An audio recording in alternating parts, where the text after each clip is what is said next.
Donc, deuxième vidéo concernant le marché, nous allons aborder ici les courbes d'offres et de demande. Et l'objectif, c'est de répondre à l'item suivant, comprendre que dans un modèle simple de marché des biens et services, la demande décroît avec le prix et que l'offre croît avec le prix, et être capable de l'illustrer. Donc nous allons commencer par le grand A, la demande, à l'aide du document 3 que vous avez dans votre cours, que je vous laisse lire comme d'habitude. Et la première question, c'est finalement de quoi va dépendre la demande d'un consommateur. La demande du consommateur, elle va dépendre des goûts, bien évidemment, elle va dépendre du revenu du consommateur et aussi du prix du bien désiré par le consommateur. En sachant que revenu et prix, ça constitue le pouvoir d'achat, c'est-à-dire que si le revenu reste constant et que les prix augmentent, le pouvoir d'achat diminue.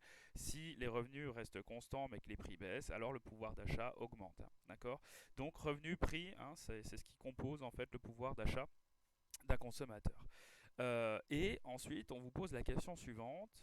Comment la demande varie-t-elle quand le prix baisse? Alors en fait, c'est relativement simple à comprendre.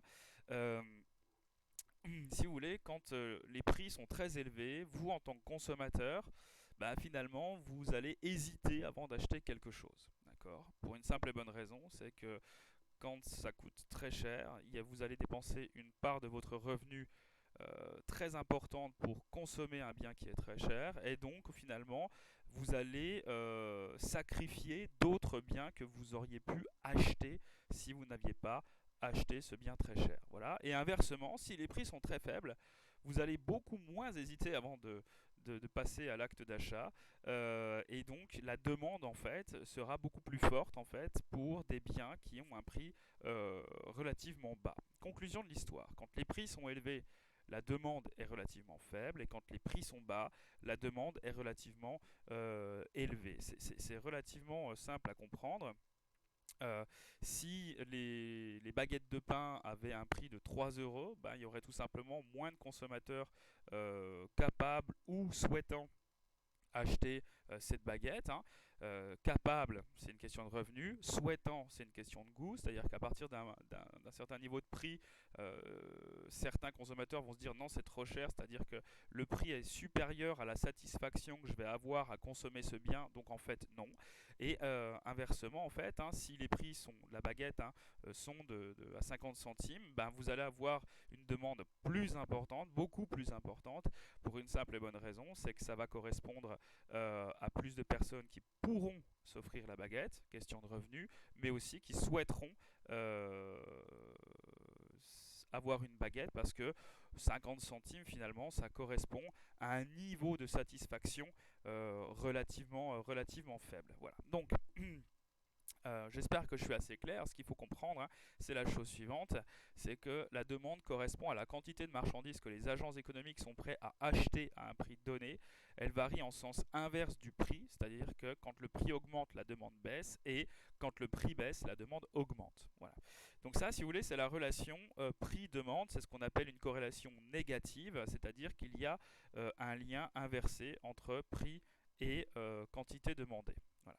Et donc, je vous demande tout simplement de travailler le document 4, la courbe de demande, où on va représenter graphiquement finalement une courbe de demande, et vous allez voir que graphiquement la courbe de demande elle est décroissante sur un marché. Tout simplement parce qu'il y a cette corrélation négative.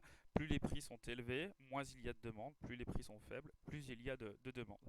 Alors, je vais vous expliquer comment tracer cette courbe de demande. Là, vous avez des données. Vous avez une ligne de prix et ensuite les quantités demandées. Il s'agit d'un marché de glace à la fraise. Les quantités demandées de glace à la fraise en fonction du prix de la glace à la fraise. Alors déjà, vous voyez bien dans le tableau que quand les prix augmentent, la demande, en fait, les quantités de glace à la fraise demandées diminuent. Donc, en fait, on a déjà une première illustration de ce qu'on a expliqué un peu plus théoriquement euh, avant. Et en l'occurrence, je vous demande de tracer dans un repère avec les prix en ordonnée et puis les quantités en abscisse, la courbe de demande que vous avez en fait ici. Alors je vais vous expliquer comment faire. Déjà vous prenez 1 cm au niveau des prix, 1 cm pour 40 centimes. Et puis au niveau des quantités, vous prenez 1 cm pour 50 000 glaces à la fraise demandées.